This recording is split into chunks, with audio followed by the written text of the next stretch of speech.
Thank you for listening to this episode. Make sure you come back for the next episode covering the points of this conversation. And follow the podcast on social media by finding @PrestigiouSPod. Follow me, Mr. Kent, at Mr. Chris R. Kent. Follow me, Chris Beane, at Chris Beane Official.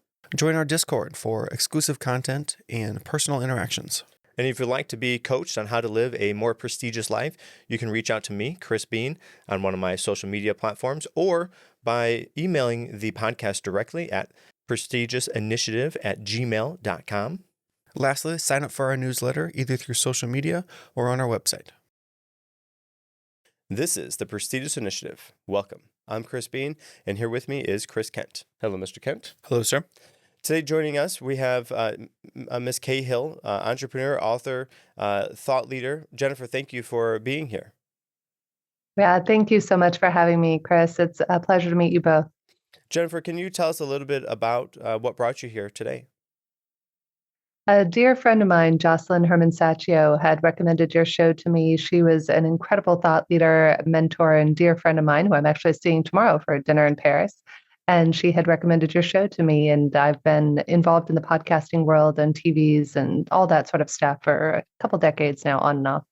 Very good. Okay, so can we know a little bit about your backstory, just to bring our audience into who you are? Yeah, so as I like to share with people, and I'm doing a lot of keynotes around the world right now, I like to start off by saying, Chris, I'm a bit of a recovering jerk. So it's my little secret. A lot of people think, oh, Jennifer Cahill, she meditates, does work with Deepak Chopra. She's this lovely, enlightened person. No, unfortunately, I was a bit of a jerk when I was younger. And as I like to lovingly tell people, people say all the time, why do you spend 2 hours a day in prayer, meditation, and reflection? So I don't destroy the world, because we all have this side of ourselves that if left to our own devices, we're human. It can be painful to be a human being. So that's why I've spent the last 20 years seeing whatever I can do to learn tools myself for personal resilience, for human connection, and then helping others to facilitate and do the same, because it can be challenging sometimes, particularly in this day and age, to be a human being. Well, I can imagine, being in that, from that side of it, understanding where you were and then not wanting to do that moving forward, and seeing how everybody else is already on that side. They're already jerks, and more often than not anyways, and trying to figure out how to share with them, give them insight, how to help them to not be that way anymore. Yeah, well, there's a talk I do of how to deal with an office bleep hole. And that talk typically starts with 1 in every 3 people is a jerk. So if you look to your left, and if you look to your right, and if you don't see a jerk sitting nearby, you might want to look at yourself. And so I love to share, because whether or not we realize it, I could be considered a jerk by one person and somebody else's hero. So at that point, it is all subjective, though I've literally spent my entire adult career delving into what motivates us as human beings. That's what we do with our current company, OptiMatch. That's what I did in the recruiting space. I built and sold a company in the legal recruiting space. So I've made it my life's mission to figure out how to better connect human beings, and how do we reverse this accidental adversarial relationship that we all have amongst one another, whether it's our romantic partners, our business partners, our friendships. I began to notice this pattern years ago, and it really does break my heart that so many of us have these accidental adversarial relationships with loved ones, parents, colleagues. And the question is, how do we cultivate greater understanding of the self, or what I basically call the golden triangle of connection, which you cannot connect meaningfully. And I've argued this point with several people lately. You cannot connect meaningfully with other people and have it be sustainable until you first have that connection to the self. Connection, deep, meaningful connection to the self, that then allows for, begets, and facilitates meaningful connection to others in the golden triangle. And then, of course, the thing we all strive for as human beings, why we're here, is purpose. So we have connection to self, connection to others, which then allows for connection to purpose. And I have had many people argue the point with me of, well, Jennifer, I'm not connected to myself, or I haven't been, and I still had friendships and relationships with people. And I would argue that if you were not deeply connected to the self first, then to some extent, you're going to be looking to take energy or validation or attention from that other person who you're in relationship with.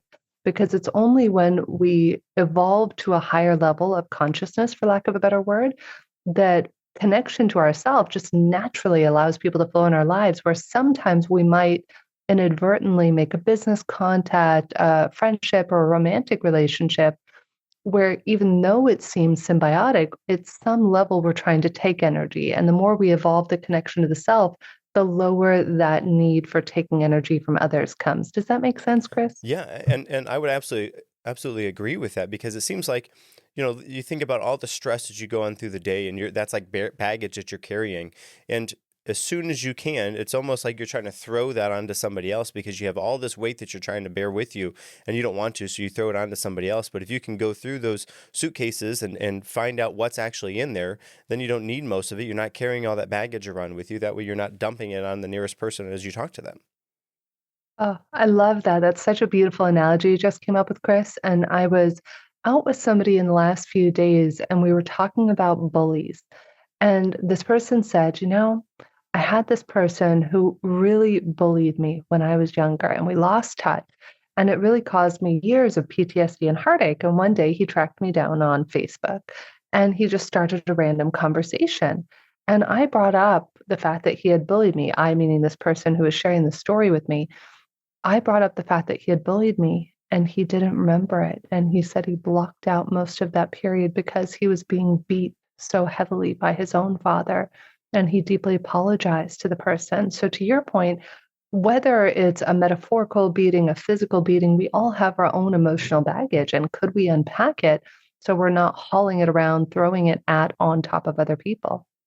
Right. And I think that the interesting thing is you talked about that the triangle being connected to those different points means that you are aware of yourself, and then the more aware you are of yourself, the more aware you are of all the things that you're going through. And then once you know yourself, then you can move on to have a purpose and then be able to connect with other people, because you know your own standing in that triangle. Without that, you're kind of lost and you're bumping into stuff. And that's where, people have trouble trying to find out what their purpose is in life, or being able to connect with other people, because that first part of the triangle isn't there. That just is gone. They don't know that they don't know themselves well enough to be able to connect meaningful or deep. And they might have connections with other people, but they're not meaningful connections like they would have if they could actually know themselves. And then to have a purpose in life, if you don't know, where you are or what you mean as far as moving forward, then finding a purpose is going to be, challenging, if not impossible, because you don't know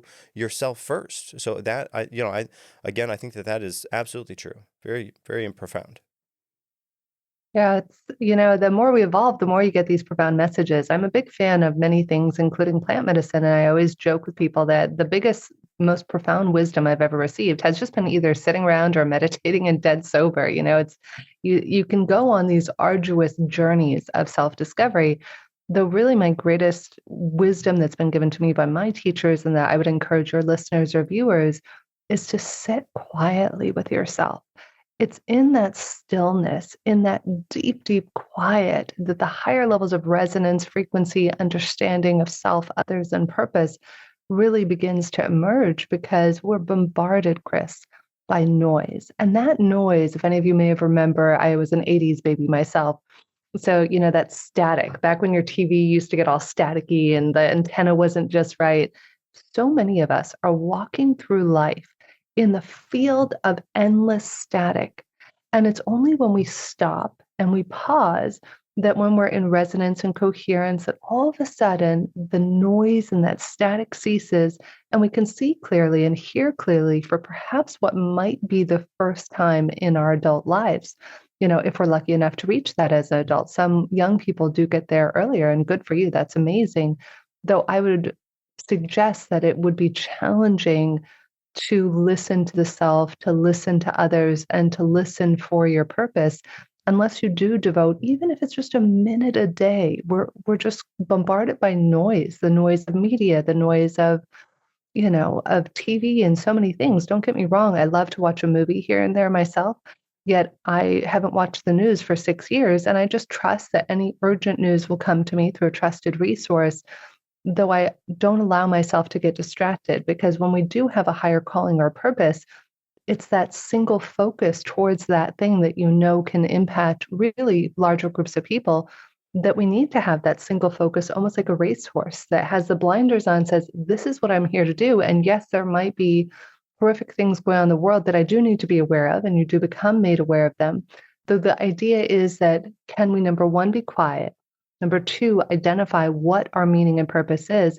And number three, can we stay focused on it? Because as human beings, it's very tempting for distractions. We have social media, normal media. We have a billion things all vying for our attention. And I'm sure you gentlemen probably know this, as do your listeners, though every second of every day, we are bombarded by 11 million bits of information at a subconscious level. So again, 11 millions of bits of information at a subconscious level, which means in that few seconds I just spoke, you had over 100 million bits of information hit you. Yet at the conscious level, we are only paying attention, and this is leading neuroscience, to 50 to 120 bits. So the question is, what the heck is happening to all those other superfluous millions of bits at the subconscious level, and what is doing the choosing? And the analogy I like to use is, I invite us all to imagine that life is like a pitch black, infinitely large warehouse. And you can't see anything because it's so infinite and so large. And yet our only compass in this ginormous warehouse of darkness is a miner's helmet with a teeny tiny little pen light on it.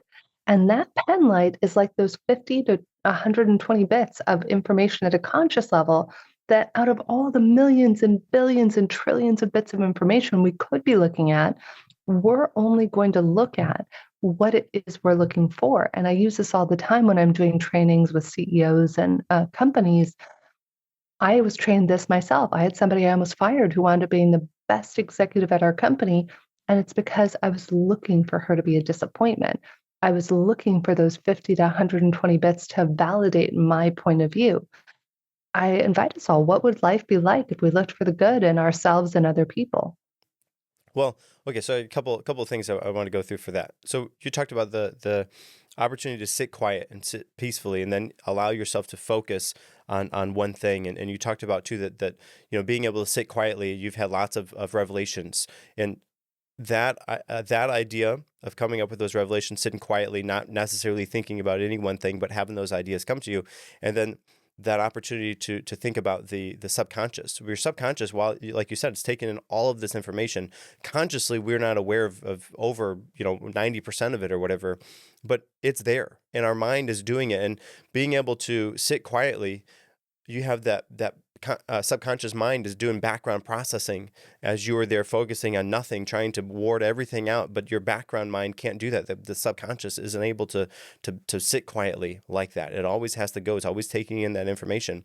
So that's where the profound discoveries, and this has happened across time, and not just now.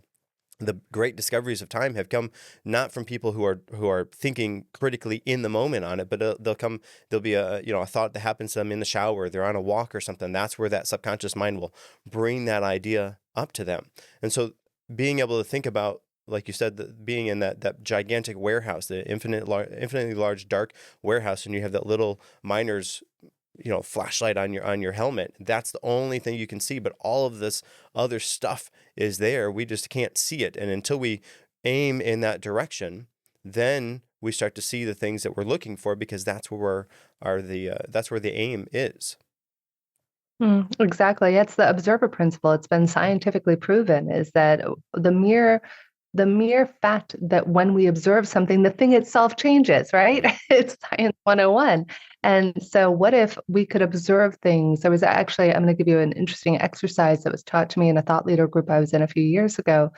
We all used to meet regularly, and this was during one of the last big elections where, like, Trump and Hillary were fighting it out. So there was a lot of polarizing energy at the time.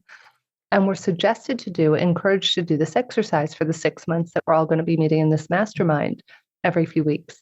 And here was the exercise. So over the next 6 months, choose 5 people who you love, you cherish. It could be family members, colleagues, your spouse, your best friend, whomever, pick whoever you want, who you want them to be successful.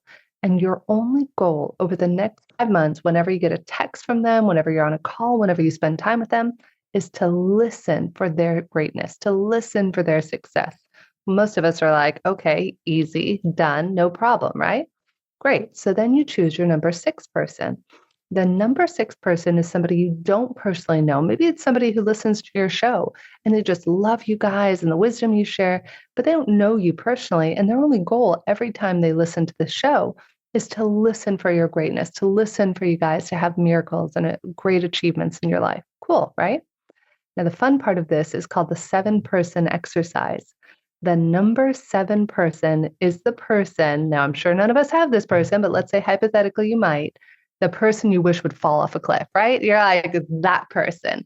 And you take your number 7 person, and for that 6-month period, you find one thing that has you be aligned with that person or be similar or to see yourself in them. It could be that they're a father, a child, a mother, a brother, that they breathe. Some people had to go that deep when we were in the midst of this during the elections because there was so much animosity there. And the goal is, could you take somebody who is one of those accidental adversaries I mentioned earlier, and could you listen for their greatness for 6 months? And that goes back to the exercise on perception. It's our perception does give us a world. How we observe the thing determines how the thing shows up. Well, okay, so the perception thing is really interesting to me because I've thought about this for a little bit. Everybody sees something different. As we could be looking at me and him are looking at the screen of you. We both see you, but I see you differently than what he sees you as. And that's just because our perception is different, and our perception is based on our all of the information we have up to this point, and everybody has different information up to this point. So the way that we perceive things, this goes back to like the subconscious. You're taking all of these bits of information, but you actually only pay attention to just a small little bit of it because it's all through your visionary, and because there's so much there, you can only perceive what you are focused on in that moment. So if you can think back to an event in your life and see it from a different perspective, then that changes that whole event for you. Just because you're changing the perspective, just because you were there, you experienced it one way because that was your own perspective. You can only see what you can see. But if you can think through those and see them from a different light and a past experience, then you're going to have a much different revelation about how that went. And if you can take that information and apply that as you move forward, so you are consciously thinking about the different perspectives that other people see as you go through your day, then you're able to not necessarily do that devoid of meaning, from like a past experience, but you can do that in the current, in the now, to see things from a different perspective as you move forward on a continual basis. But it's all about shifting the perspective that you have, or at least being aware of what other perspectives could be in that specific realm that you're in. Yes, and I'll give you a really interesting exercise one of my mentors taught me years ago. Reflecting not from a standpoint of judgment throughout the day. Oftentimes we go through our day and we're so harsh with ourselves and critical, right? Like, oh, I screwed this up. Oh, I was a jerk. The invitation my mentor gave me was to reflect at the end of every day, to actively choose the time when you're going to go through your daily actions and look at proactively, not reactively, how you could have lived today better. So I would always begin with this evening exercise right before I'm going to bed, doing it very intentionally. I write it in the notes section of my phone. How could I have lived today better? Was there something where I was judgmental? Was there something where maybe I was reactive or angry? Could I have chosen differently? And if I could shift that perspective, how might that have looked? Then additionally, you write down, what are you proud of yourself for? We're talking about so many of these detrimental things that might come up in our lives. Yet there are also so many causes, Chris, for celebration and things that we don't give ourselves full credit for. It could be something as simple as like, oh, I held the door open for somebody, or I'll give you a funny one. I don't normally ever share this sort of thing, but it just comes to mind right now. I never want to see somebody go hungry. So if I ever meet somebody who is hungry, I will always stop what I'm doing. I will get them food. I will do whatever it takes. So the other day I'm on my way to LAX And I had just had the best breakfast burrito of my life. And it was so good that I had saved half and I couldn't wait to have it on the plane. Yet, you know what? I came across a man as we were driving literally in the middle, and he was so hungry and sitting there, in Venice, and I handed it to him. Nobody else would have known. The driver maybe was the only other person, but aside from sharing this now, under normal circumstances, most of us would never acknowledge something like this. So writing down those little moments that most of the time somebody else will never say good job, but just acknowledging yourself and being like, you know what? You did an act of kindness for somebody else, and writing that down under the things you're proud of yourself for. And then my last favorite part of this exercise is to write down 3 things you're grateful for. Most psychologists and happiness experts will say bookend your day with starting the day with a few things you're grateful for. I start it with a list of 10 things I'm grateful for every morning. And then I bookend that with this exercise where I finish with 3 things I'm grateful for. Well, and I think that doing that at the end of the day, as you build that as a daily practice or a habit, then you will go through your day and start to look for those things, because you know that you're going to have to be accountable to yourself to write those things at the end of the day. And by doing that, you're going to be looking for opportunities to do that. That way, when you come to the end of the day, it's easy to fill in those bits of information. Yeah, absolutely. And it's very helpful when we start to create these best practices. These best practices help us to be the best version of ourselves. And it doesn't mean that we have to be rigid with ourselves. It means like there are some nights where I'm exhausted. I travel around the world and I might just get off a flight. And 1 out of every 6 days, I might not do the exercise.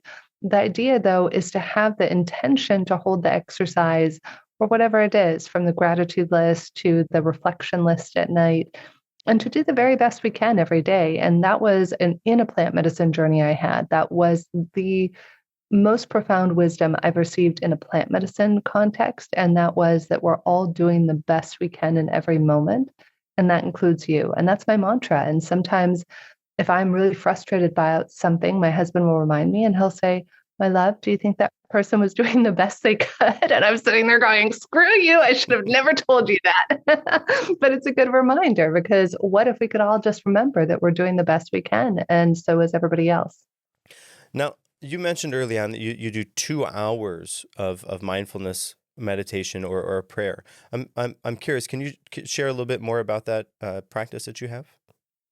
Yeah, absolutely. So every day without fail, I haven't missed a day of doing at least one meditation for 11 years. I've been doing that every day. So it's quite a robust routine. I'll take you through it. In the mornings, I wake up. I first sit down, and the first thing I do is I journal. I write down any reflections, any thoughts about my dreams. I have very vivid dreams every night, and I just write that all down. Then I immediately go into writing down what am I grateful for, as I just referred to. From there, I begin then doing transcendental meditation. That's the first I do at least one every day, but sometimes I do upwards of 5 meditations in a day. It depends on if I'm speaking or coaching a CEO or someone that day, because then I try to spend a little bit more time in reflection or facilitating a class or teaching. So in the morning, I'll do TM for about 30 minutes. Then immediately after I do TM, I transition into heart math, heart focused breathing. So I'll spend about 5 minutes in heart focused breathing, which is a way to calm the sympathetic nervous system and to put our body and brain into a state of what's called physiological coherence, which quiets the amygdala, that animalistic side of our brain, and then gives us access to the upper parts of our brain, the mammalian brain, and the neocortex, which allows us for higher brain functioning. So I go from meditation into the heart focused breathing. From heart focused breathing, I immediately go into inner child work. This practice changed my life about 7 years ago. 2 different friends at the same time began to teach me inner child work. And remember that class I said I teach earlier about how to deal with an office bleep hole? One of the things I joke with people about is that when you're dealing with your upset spouse, your upset this person, your colleague, whatever, you are not dealing, Chris, with an upset 50-year-old or 42-year-old or 25-year-old. You are dealing with an upset 3-year-old or 6-year-old. And so the more that we all connect to that version of ourselves, in my case, she's often 5 years old, the version of myself I connect with, by giving myself what I need, again, cultivating that piece of the triangle of that self-connection. I can't tell you how many times I've been shocked, Chris, where I will be sitting there I will have done my meditation, gone through the heart focused breathing. I check in with my little girl. Hey, sweetheart, how are you feeling today? Shocked. She'll say, I'm sad. And I'm like going, 43-year-old Jennifer is not sad. What are we sad about? Now, part of that could be because I'm high functioning on the spectrum, though I've taught this to neurodiverse people and neurotypical people. And many have had similar experiences, regardless if you're neurodiverse or neurotypical. And so then by cultivating that love for the self, I always like to jokingly tell people when I teach this, you become the sexiest person on the planet. Because instead of, again, seeking that approval or validation from your partner, your manager, your whomever, you give it to yourself, and then you're no longer going into your day needy. So then after I do the inner child work, then I actually talk out loud to what I call the universe. And I have a series of mantras I say every day. I say, universe, please remove, this is called my anti-bleep hole prayer, if you get my drift here. But I say, universe, please remove anything or anyone who is not meant to be in my life. Give me the wisdom to know it's happening for my good, and draw the right people and resources towards me. And to fine tune my intuition, I'll go through a series of questions about the day. Like, is it in my highest and best good to do the interview with you gentlemen today? Yes. Will the interview take place? Different question. Yes. So I'll go through a series of questions around investments, around my business work, around trips I'm planning. And I actually then cross-check it at the end of the day. I'll even write down my answers afterwards to see how accurate my intuition is. I've been cultivating this for years. It's how I managed to travel around the world during COVID when nobody else was traveling, is I would go through this exact same process. So fast forward, that then normally wraps up my morning practice. Sometimes I add in a half hour of scanning Zohar, which is an ancient text. And my God, the wisdom I could tell you, that's a whole other conversation. Then I do Kabbalistic prayers. That's another 20, 30 minutes out of that. Then normally during the middle of my day, I'll do heart-focused breathing throughout the day. Then I do it anywhere, like I said, from 2 to 3 extra meditations. I do a heart-focused breathing meditation. Sometimes I do this crazy CIA one where they trained. Did you ever hear that study where they trained the people in the CIA to do remote viewing? Yes. So anyways, it's a famous study they did in the 1980s. So I've been using those tapes to refine, again, my intuition and other things. I could care less about remote viewing. Then I do a meditation for 25 minutes every night as I go to bed. I do my evening prayers, my evening reflection. But that's most of what a typical day looks like. Okay. Now, as you are going through the process of building this routine, do you, I'm sure you can't start with that, that quantity that you're doing now early on. That's just not feasible. So as you're doing this, if somebody wanted to start meditation, where would you point them to begin? And then what would be like the kind of time frames that you would share with them? Yeah, really great question. So one, there was a book I wrote in 2020. It's supposed to be a 10-part series. I have book 2 written. I haven't done much. The reason I'm giving your listeners this is that there's a blog post on there with some of my favorite meditations, instructions on how to do all of this. It's 101spiritualtools.com, and just go to the only blog post there. And it literally has a list of all the resources I share in the book. Favorite meditations, favorite this, favorite that. For those of you who might not have time, I hear the way you're thinking about this. I can hear you saying, yeah, but Jennifer, I have kids and I work 2 jobs, and I completely understand that. So one of my favorite things for entrepreneurs, families, parents who have a lot on their plates, heart-focused breathing, hands down, because a lot of the folks I talk to say, well, meditation sounds nice if you have the time. And actually, I'm going to reframe that answer.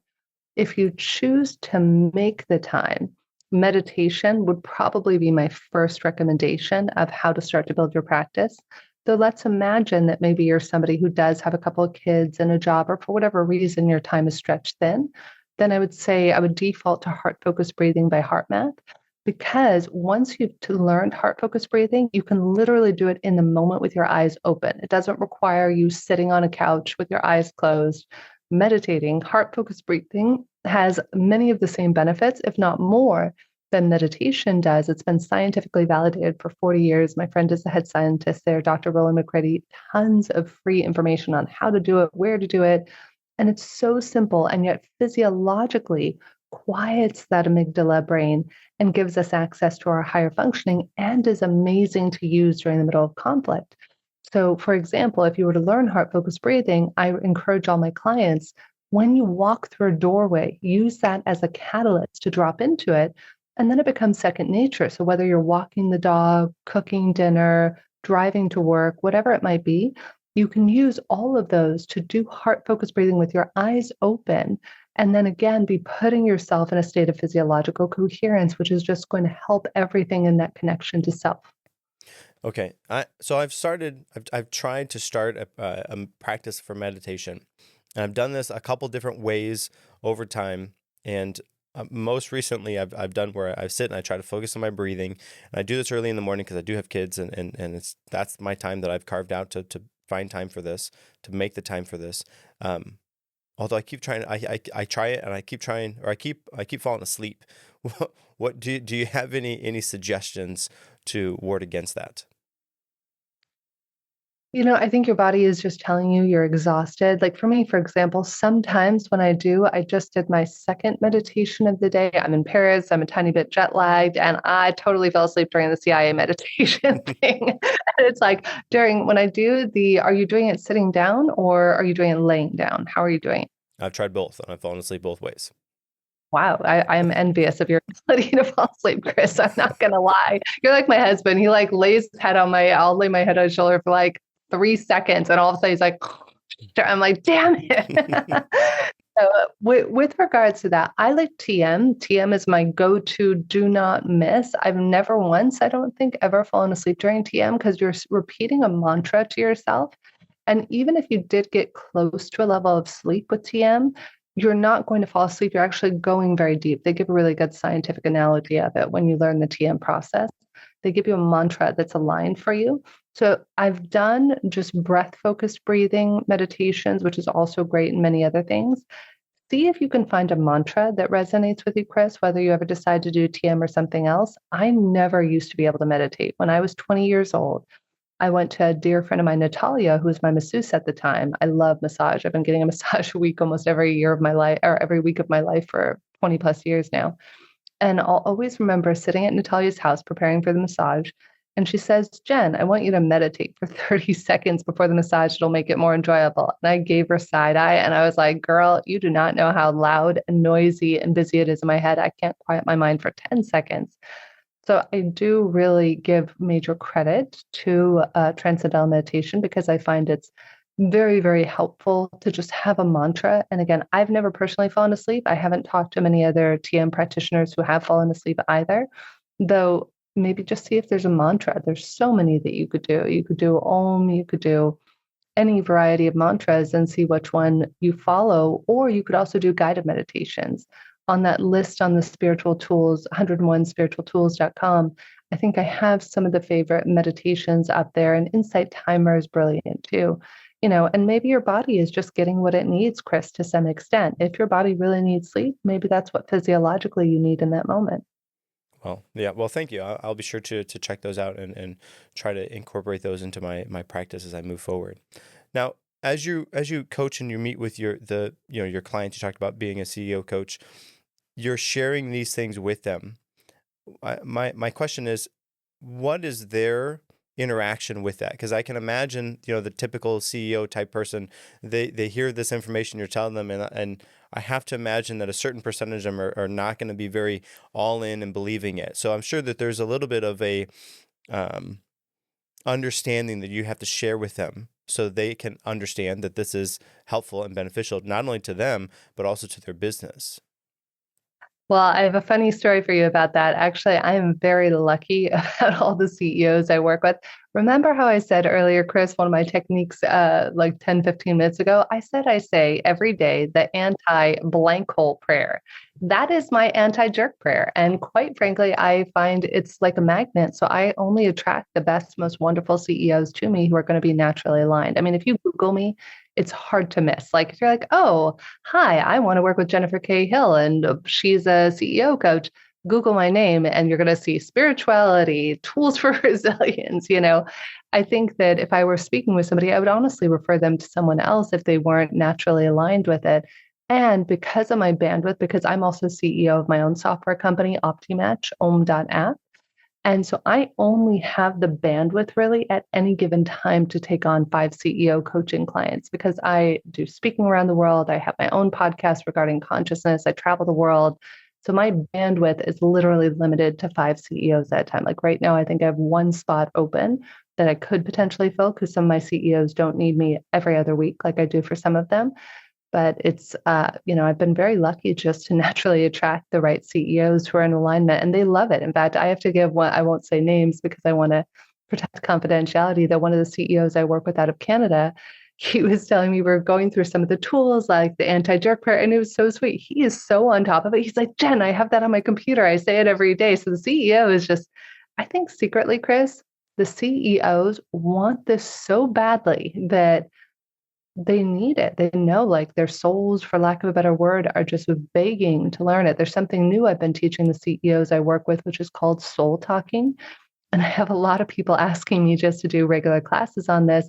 And that's really, utilizing our ability to connect with other human beings who, well, let me just tell you the story of, do we have 3 or 4 minutes for me to share a quick story about? Absolutely. So funny, not funny, haha, funny, sad story. My dad went in the hospital very, very, very unexpectedly, February 13th of this year. And next thing you know, he's in the hospital. We didn't know it was wrong. They sent him home with the flu. This is February 13th. So we're like, okay. Then 2 days later, he goes back in the hospital and now he's dying. And he has a blood clot and they don't know if he's going to live or die. There's an 8-hour surgery. And as you know from this whole conversation, I'm deeply spiritual and connected to a lot of things.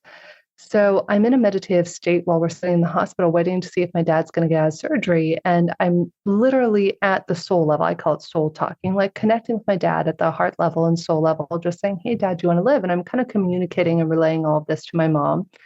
And she says to me, honey, can you teach me this? Now I'm kind of like, what? Like I had never up to this point taught CEOs, family members, friends, anybody how to do this. I was like, well, I guess I can try. Here's my mom, heartbroken. The man she's been with 51 years is in surgery. We don't know if he's going to live or die. So I take her through a process. The catalyst I use for this is heart-focused breathing. We take her through the whole thing. He's in the middle of surgery and she comes out of it and she's crying and she says, honey, I couldn't talk to your dad. I said, Mom, it's okay. We'll try again. So the next day, Chris, my mom does it and connects with my dad. And it gave her such profound peace. So fast forward, I'm mentioning this to one of the CEOs I work with, and never, ever in 100 million years did I ever think I would teach my mom or any CEOs I work with this technique. And next thing you know, one of my CEO clients, his dad was dying. And he said, Jen, I've really been struggling having a physical conversation with my dad about it. Could you take me through it? And I was like, well, okay. So next thing you know, he's soul talking with his dad every day now. It's changed his life. I'm teaching it to other CEOs I work with. And the cool thing from a business standpoint of how you can use this is it all stemmed from something that I learned in Kabbalah called proactive confrontation, which whether you're somebody who's anti-spiritual or somebody who's super spiritual, it can be used for anybody, anywhere in between. And the Kabbalistic version of it that I've been teaching to corporates for years is called proactive confrontation, where let's imagine, Chris, that you and I have to have a conversation. Maybe you're an employee I need to do a review with or something, or maybe a partner that I need to have a tough conversation with. You imagine or envisage the whole conversation at your heart level. You imagine having this conversation happening between you and the other person. And you even imagine asking, is today the right day to have it? Because I think 50% of the world's problems could be solved if we had conversations at the right time rather than the wrong time. We've all been there with the spouse, the kids, the colleagues, where we have the right conversation at the wrong time. So the idea of proactive confrontation is, number one, just to reach out at the heart level. Number two, see if the day and time you're planning to have the conversation with the person is right. Number three is visualize the conversation in advance. What I love is I know other executive coaches and CEOs who do this. One of my dear friends, Amy, was at my house recently in Portugal, and she shared a story where they had taught this to somebody, and they had a CEO that they worked with whose kid was being bullied at school. Now, this conversation took place on a Friday. She taught their version of proactive confrontation or soul talking to the CEO. And she said, I want you to imagine having a conversation with the kid who's bullying your kid and the parents, not from a place of judgment, of just really saying, Hey, I need your help. It's really causing my son a lot of pain. What can we do to resolve this? And so the guy visualized this whole conversation. Friday, no physical conversation ever took place in reality. Saturday, Sunday, Monday comes around. Guess who's knocking at his door? You can't make this up, Chris. Literally, Monday morning, the kid who had been bullying his kid and the parent show up at his house to apologize and say it'll never happen again. And no conversation took place in reality. Wow. Wow, that's amazing. So try it. Try it with your kids. I mean, try it with anybody. Who cares? I mean, you don't even ever have to tell any of us out loud. It can be your dirty little secret. I don't care if anybody ever knows if you do it or you don't do it. Try it. There's no harm. Even studies have shown just by writing, my husband and I were talking about this over dinner last night. He was talking about responding. He's like, yeah, this one guy sent me a not so friendly text yesterday and blah, blah, blah. And I said, well, can I see the text? He's like, well, it's not that the text itself was mean, that my text was firm with him. And I said, well, what was your thought as you sent the text? Well, I was angry with him. And so, even just by thinking of something we appreciate about another person before we send a text, before we send an email, before we get on a phone call, changes the energetic exchange between two people. Well, and okay, so two things. Number one, thinking about that positive thing before you message somebody is like setting the intention. We've talked about continually even setting intentions before you go and meet with somebody, or setting your intention for the day, and that does wonders. Have you heard of Carl Jung's theory of synchronicity? No, I've heard of one of my friends, Philip Mary, got a PhD in synchronicity. So I'd love to hear Carl Jung's. Yeah. So from what the basis that I can understand is the way that he explains it is like you're sitting in a coffee shop, and I'm thinking about Chris, the other Chris that's sitting here next to me, and I'm sitting there, and I don't have plans to meet with him or anything, but I'm in the coffee shop, and I'm thinking about, oh, I got to message him about something about the show later, and then he comes into the coffee shop.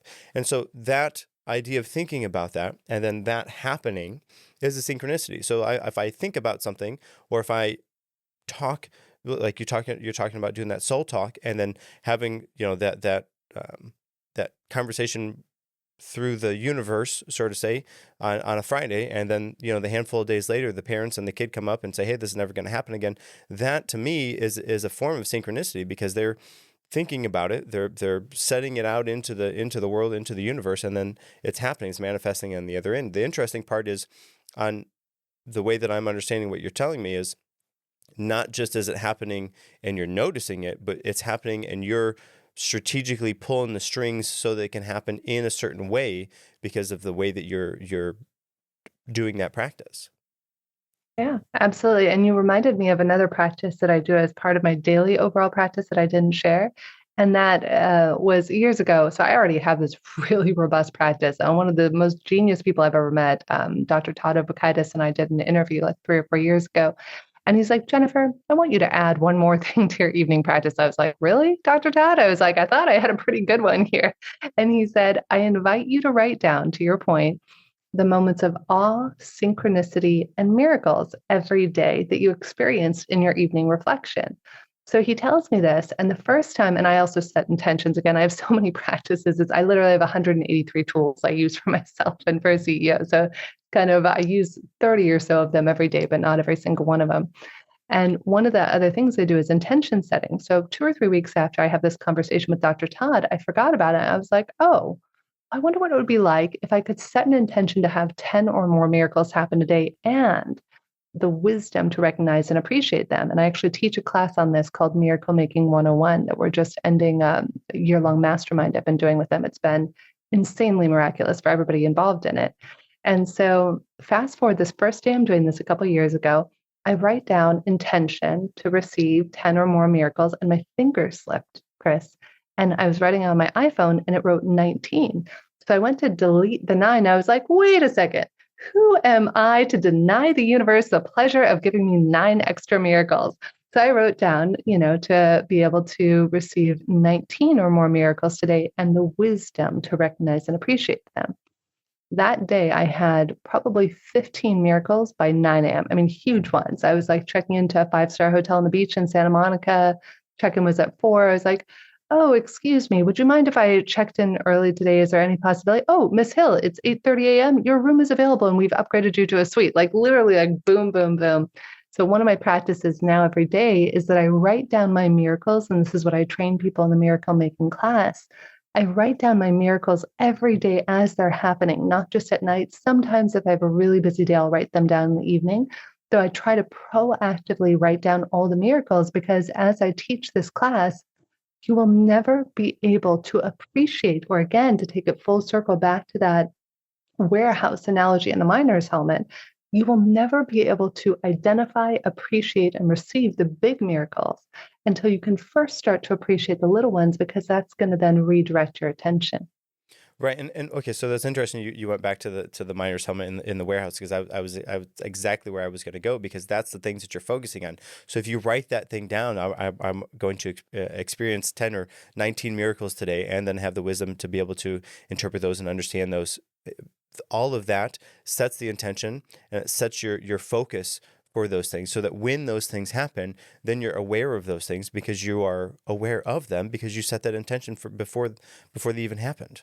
Now, they were likely Yeah. going to happen anyways, and you maybe were going to appreciate them and see the wisdom that they were there, but not likely if you didn't set that intention. But because you set the intention, you're aiming your miner's helmet into that direction, so that you can find those things, because you're going to find what you look for. Yes, 100%. And to tie into what you said that you do about intention setting, I had a dear friend of mine, Jamie. We exchanged, like, when the last crypto market was hot, Jamie and my husband and I were like all texting each other our yeses and nos intuitively. We were getting on stuff. Jamie was really successful, did a great job with it. And he was telling me we love to share spiritual tools. And Jamie said, "Have you heard, Jen, of segmented intentions?" And I was like, "No, tell me, what is this lovely mystery?" And so I've only barely just started to scratch the surface of it, though Jamie mentioned it to me last week. And he was saying segmented intentions is, yes, you set your overarching intentions for the day, but to your point, right before you step into a meeting, you set an intention 30 seconds to a minute before. That way it's really present. Because I don't know about you, sometimes I'll set my intentions in the morning and I'll have 30 or 40 intentions. And then they're present, but they're not like directly in front of the miner's helmet, right? So by represencing them the way Jamie described, of segmented intentions, 30 seconds to a minute right before you hop on that Zoom call, or right before you go into that dinner with the kids, or whatever it is, that can help even more to amplify and magnify the amplitude of that. Right. And for me, what I have found is, if I'm going through my day and I have, a business meeting, I have a interview that we're doing here, I have work that I do later on, and then I'm going to go to have dinner with my kids, I can't be the same person throughout all of those. I have to be in one way in this, and another way in this, and all the way through. And I have to be able to turn all of those things off, so that I can be present with the kids at home. So by setting that intention before I do that, it gives me an opportunity to reframe what it is that's going to happen, and get myself in the right mindset, so that I can do that. It would be similar to, like, the players before the big game. They're getting hyped up, they're listening to the coach, they're getting ready to go, they got the music pumping. That's their intention before they go out to the field. I'm doing something real similar, but in much different context, because I'm not going to go out to the field and play the award-winning game. I'm going to go and sit down and have dinner with my family, but I want to be present in that moment. So that's my way to refocus myself, so that I can do that and be there for them. Well, for what it's worth, since it was Jocelyn Herman Satio who referred me to your podcast, I'm going to give you a Jossism. So I agree with you, and I'm going to give you some positive resistance that Joss gave me around this. So I have an accountability buddy. Again, one of the other 183 tools that I recommend. I recommend getting an accountability buddy, and she and I speak actually Monday through Friday for 10 to 15 minutes every day. Though if you want, you can also text or email your accountability buddy. And my accountability buddy and I were going back and forth. To your point earlier, Chris, I do a lot of things. So we had this kind of joke where we called me TLJ. There's thought leader Jen, who's speaking on stages, doing the podcasting, doing this. Then there's CEO Jen, who's like running, a software company. Then there's, CEO coach Jen. There's all these parts. So one day, Joss and I are having this conversation. And she said, "Jen, if we're segmenting our energy, if we're bifurcating ourselves and cutting ourselves up into little pieces, we're going to be exhausted by the end of the day. Can you see that?" And I was like, "Okay, I'm willing to take that on." She said, "What is your vision? Like, what is your vision?" And my vision is to connect human beings and reverse the accidental adversarial relationship that we all experience. She said, "Could you see how TLJ Jen and CEO Coach Jen and CEO of software company Jen emerges from that same place so you don't have to bifurcate yourself?" So, for whatever it's worth, that was helpful feedback when Joss gave it to me. Yeah, well, thank you. Yeah, I have to see how I can incorporate that and think through that for myself. Hmm. Now, hey, Jennifer, I want to say thank you. Thank you. We went through the whole gamut of all kinds of different information here, but thank you for the wisdom and information that you shared with us. And before we wrap up, do you have any final thoughts or key takeaways you'd like to share with our audience? Whatever step you need to take today, take a step. It doesn't have to be a jump, doesn't mean you have to run a mile. Take a baby step today. And it's one little step, as my sister, who's an animal trainer, reminds me, small approximations. That's how you train an animal. That's how you train a dog to sit. Humans are like animals. It's not, I think we're going to set ourselves up to fail if we go out. Like one of the CEOs I coach, he was, he'll text me on a Monday, what his intentions are for the week. And then we'll check back in on a Friday. And he had an intention to meditate every day and to work out 30 minutes every day. And I remember checking in with him and I was like, listen, don't set yourself up to fail. If you're trying to start off with 30 minutes of meditation and 30 minutes of working out every day, you're going to set yourself up to fail and then you're never going to win in it. So instead, if you set yourself up to spend maybe 3 minutes in silence a day and to go for a walk for 5 or 10 minutes every day for a week, great. Then you have that small approximation and that little building block. Eventually, you can build a castle, which is your life, and you can become the CEO of your own life that rules that castle and that world. Though it takes those baby little building blocks to build the castle that you want to live in. Thank you. Thank you for sharing that. And if our listeners wanted to learn more about you, where could they go to do that? Yeah, thank you. So if you want to, there's 3 places I would go. Either Jennifer, K as in kite, Hill, HILL.com is my personal website. You can also follow me at Jennifer K. Hill on YouTube. Or if you want to learn about OptiMatch and find out for free what your matching type is, what your motivators are, you can go to om.app/survey. That's our software company. Well, thank you for that. I'll be sure to leave the links to those in the show notes.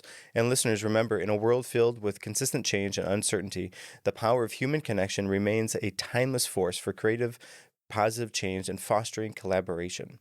Until next time, stay connected and keep striving for excellence.